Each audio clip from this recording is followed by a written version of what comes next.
Jadi tuh guys, bisa dibilang ini pertama kalinya saya jadi rapper Shopee Food. Daftarnya tuh hari apa waktu itu ya? Daftarnya hari Kamis, hari Rabu kalau nggak salah. Disetujuinnya sorenya tuh. Nah, Kamisnya saya ngambil atribut gitu, bayar BPJS-nya gitu kan ya. Dan perlu tahu juga guys, saya juga punya akun YouTube juga, akun YouTube saya bisa dilihat nih, akun YouTube saya nih gitu ya, masih kecil guys subscribernya guys gitu kan ya. Saya juga punya akun TikTok guys, ada TikTok saya guys gitu. Lo kalau kenal sama Cina, dia orang terjayus yang gue kenal. Oh iya. Belum banyak guys akun TikTok saya ya tuh. Dan saya juga punya website guys. Saya blogger guys. Dan saya ngejalanin blog ini udah dari tahun 2022 guys.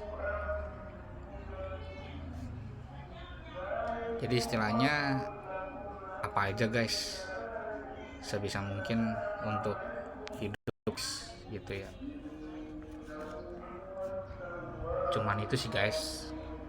Jadi semangat buat teman-teman yang sambil cari uang dengan aplikasi berbasis online jasa seperti Shopee Food, Grab, Gojek, ditambah punya aset digital kayak YouTube, TikTok, blog seperti saya gitu. Kalau ditanya punya blog dari tahun 2022 bang, itu sebenarnya gimana bang? Apakah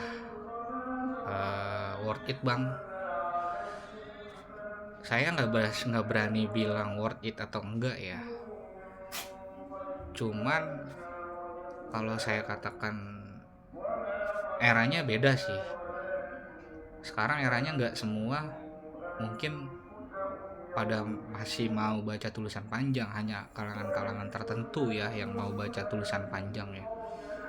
Kan terlebih sekarang tuh eranya AI overview ya.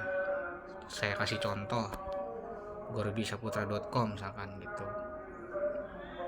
Kalau kita ketik gini saya nanya misalkan siapa Gorbi Saputra misalkan. Nah kayak gini nih yang muncul tuh begini guys gitu. Ada yang jawaban langsung dari Google kan gini gitu ya. Tanya lagi misalkan seperti apa website gorbisaputra.com ya, saya kasih tahu gitu. Tanya misalkan,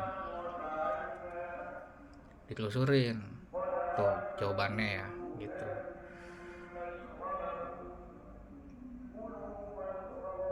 Ya saya juga buka layanan kerjasama gitu, seperti yang bisa kalian lihat guys. Website saya itu atau blog saya ini apa aja sih yang dibahas. Ini sambil nunggu orderan ya gitu. Nih yang dibahas niche saya ya. Sebenarnya jujur ini niche berat sebetulnya, nggak banyak membacanya gitu. Trafficnya nggak banyak guys, makanya saya ikut marketplace backlink.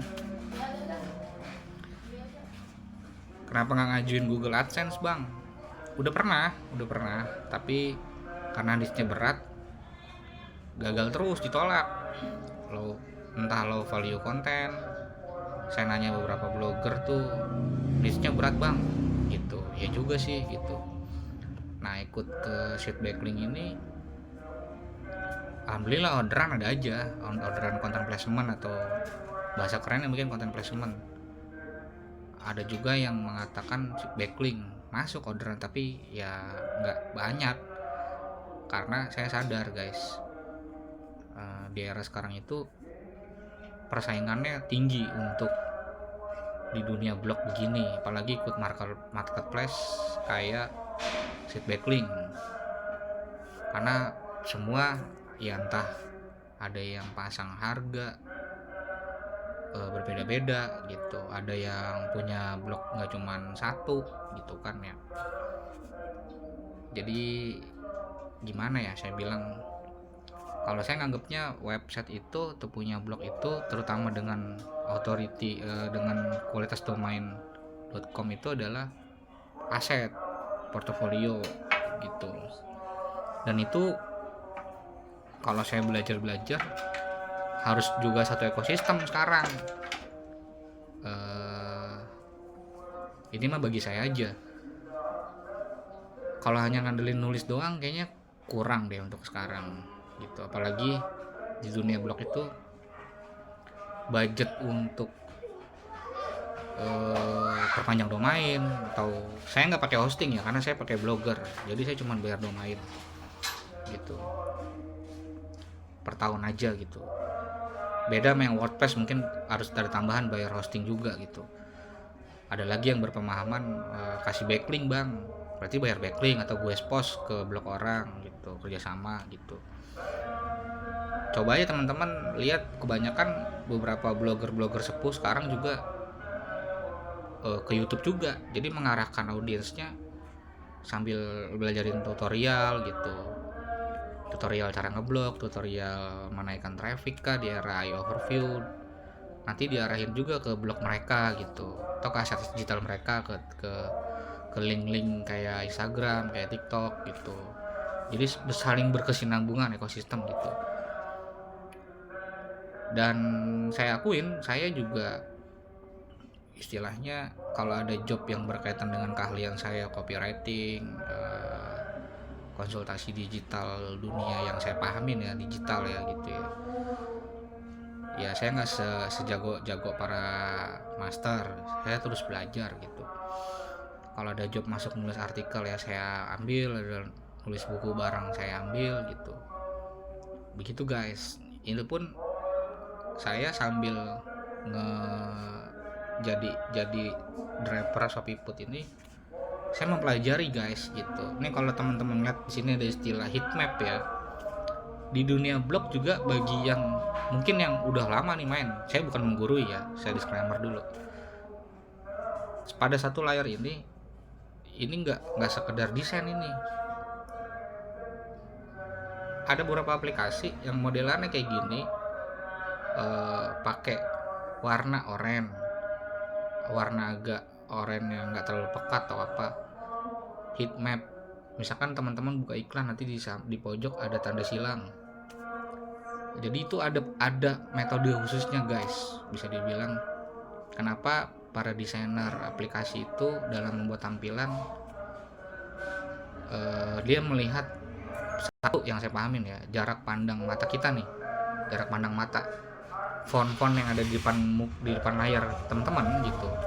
Kayak nih Jumat 13 Maret ada tanda matahari, cuaca lagi cerah, berarti derajat 33 derajat, agak terik, jam tuh ada tulisan cari di web gitu, Mozilla gitu.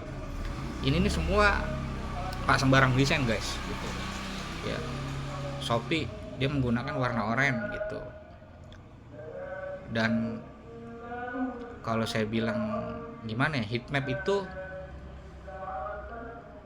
dia dikondisikan sesuai dengan kebutuhan para pengguna gitu, atau si perancang desain ini memang dikhususkan untuk mendesain aplikasi yang digunakan para user kayak kita nih, kayak ini Shopee Put nih, agar nanti kan diarahin tuh, ini kalau pekat pekat banget gini misalkan, pasti teman-teman tahu dong yang udah lama ataupun yang baru ya, jangan diem aja bang, terdekat bang, samperin bang gitu, jalan akhirnya kan gitu. Nih jujur saya dari jam 10 belum dapat order, mungkin karena bulan puasa ya dan mau Jumatan gitu. Berharap kan kalau kita nitik di area yang warnanya kayak gini banget nih, supaya orderan nyangkut kan gitu. Itu udah rancangan desain dan model gitu. Saya juga belajar itu tentang heat map ini gitu. Kalau di dunia blogger atau di dunia desain aplikasi, itu mengarahkan user itu jarak pandang mata nih sejengkal misalkan dari layar HP yang teman-teman pegang gitu.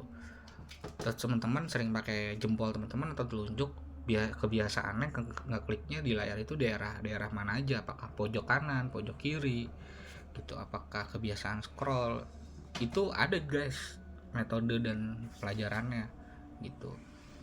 Kalau bagi dunia blogger nanti ngarahin bagaimana mendesain sebuah blog atau tulisan supaya menarik, dan ketika muncul misalkan perihal pop up ya yang mengganggu, iklan-iklan yang muncul ya kan ya, nanti kan kalau udah iklannya udah mau habis 3 2 1 harus tanda silang ke atas. Nah itu tadi yang ngedesain guys gitu.